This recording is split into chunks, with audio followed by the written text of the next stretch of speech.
ever criticize any winning you have. 'Cause all of a sudden it can be gone, it can go away, it can happen extremely quickly.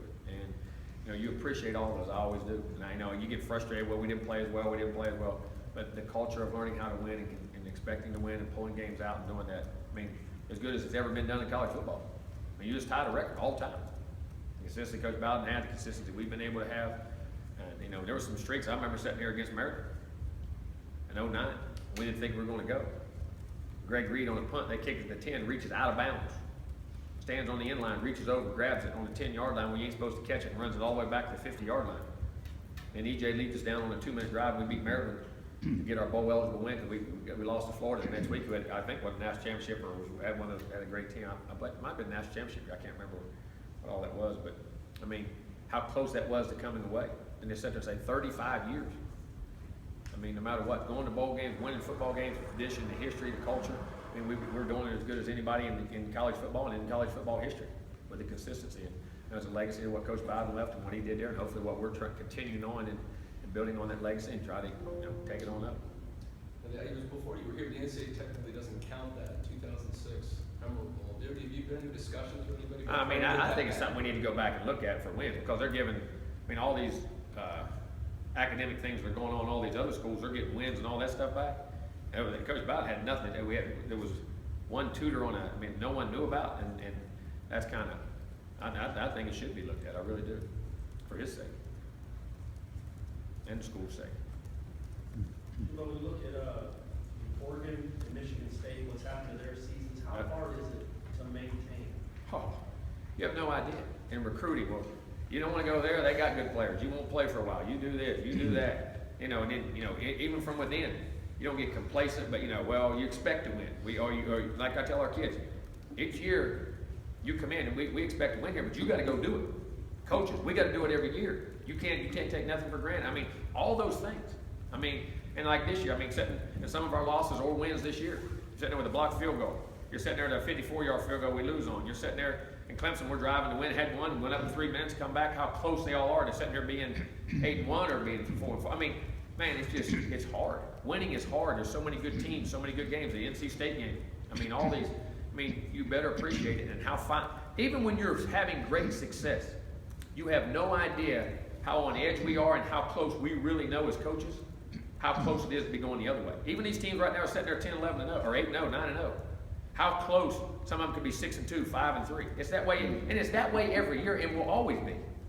That's why the scratch and claw and fighting, the culture of 35 straight bowl games and all that is, man, it's you can never, ever take any of that for granted.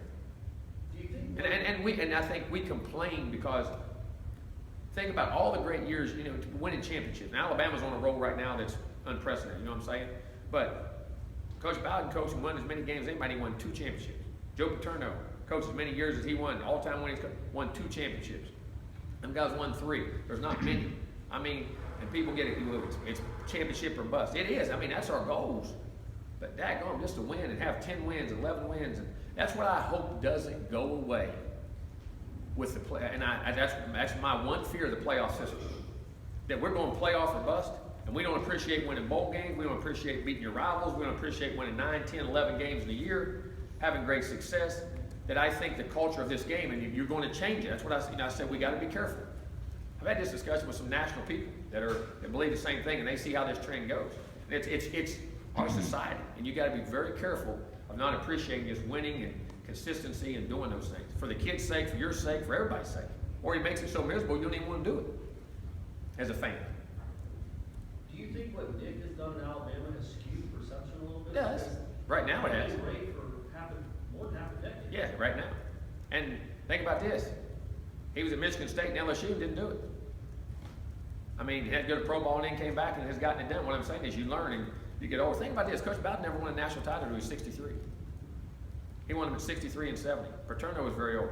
Nick had won his first one. He had won. Then he never went to Alabama back till he was 55 or 56 years old. You know what I'm saying? Coaches in different times and the urgency. And then he had the right plan, had the right thing, and he got guys giving him the right resources, the mechanics, and everything's hit right. And you hit those runs. And it's been amazing what they've been able to do. But the consistency of other programs and things that go on. I mean, it's hard, extremely hard. You're right, I didn't even think of those programs you named there. I guess Notre Dame, Michigan State, Oregon, you said that all those. Oregon's getting the triumphs every week. I haven't kept up with that. You said, I don't, again, I keep up, but I don't keep up. But I mean, Michigan State was in the playoff last year, and now they're 2-7. And Mark D'Antonio is still a phenomenal football coach. Mark Helfrich, Brian, all those guys are still, they didn't lose their knowledge of what goes on, just how hard it is to persevere and win. Jimbo, despite some of the grief that they've handed out to the defense, I see that you have two players that no other team has, two players that are leading the nation in categories. Yeah, I think DeMarcus in sacks and McFadden in interceptions. Right. So they're bright spots there to build. Oh, there's great bright spots. The bright spots in that game we played the other day, having a big stop. I mean, it's all, you know, with some of the injuries, the guys went out there and done it. I mean, there's still a ton of great things. Those guys are playing their tails off every week. There's been some, and they've made some great individual performances at times. Those two have. Obviously, they're still continuing with the interceptions, but how much have you seen Tavares improve over the last month or so? A lot, and just understanding where his help is, what to do, and how to play every play, not just on the play to get the interceptions, but every play being so consistent what he's trying to do. Like he's cut down on some of the big plays from early in the season. Yes, he is. And again, he's a sophomore.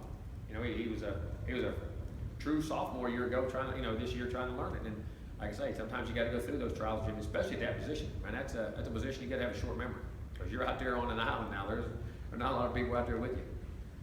Jimbo, how will you condense like Tuesday through Thursday? What we'll do here today will be a Monday. We won't go on pads because we got back so late. Because being a night game, there's no way we'll go on pads today. We'll go in helmets and shells and do our running and throwing and get the assignments and do things. And have a little bit of third down mixed in with it. Tomorrow will be a Tuesday with some third down, and we'll work some red zone today. We still got some red zone in some situations we do, and we'll mix two tomorrow in and combine that. And then Wednesday will be like a normal Thursday practice, and we'll go. One more. Oh, we good? Thank y'all.